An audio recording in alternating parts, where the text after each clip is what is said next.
வாங்க கத்திரிக்காய் தொக்கு எப்படி செய்யணும் பார்க்கலாம். இந்த மாதிரி செஞ்சு பாருங்கள், நல்லாயிருக்கும். 4 ஸ்பூன் அளவுக்கு எண்ணெய் சேர்த்திக்கலாம். கட் பண்ணி கத்திரிக்காய் சேர்த்து நல்லா மீடியம் ஃப்ளேமில் வச்சு வதக்கி விட்டுக்கலாம். இது நல்லா வதங்கிட்டு இருக்கட்டும். மிக்ஸி ஜாரில் 3 தக்காளி சேர்த்து 1/2 ஸ்பூன் ஜீரகம் சேர்த்து அரைச்சிட்டு வந்துக்கலாம். இப்போ கத்திரிக்காய் நல்லா வதங்கிடுச்சு, இந்தளவுக்கு வதக்கி எடுத்து வச்சுக்கலாம்.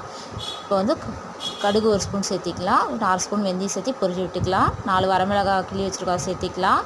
கட் பண்ணி வச்சுருக்க சின்ன வெங்காயம், பெரிய வெங்காயம், 10 பல் பூண்டு கட் பண்ணி வச்சுருக்கோம். கருவேப்பிலை சேர்த்து வதக்கி எடுத்துக்கலாம். அரைச்சி வச்சுருக்க தக்காளி சேர்த்து வதக்கிக்கலாம்.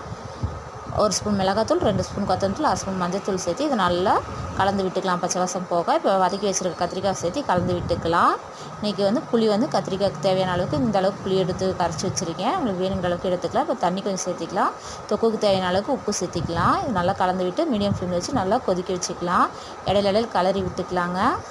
அவ்வளோதாங்க. தொக்கு வந்து இந்த அளவுக்கு நல்லா சுண்டி வரணும். ரொம்ப டேஸ்ட்டாக இருக்குங்க. இந்த மாதிரி சிம்பிளாக தான் இருக்கும், ஆனால் செஞ்சு பாருங்கள், சூப்பராக இருக்கும் டேஸ்ட்டு. நீங்களும் செஞ்சு பாருங்கள்.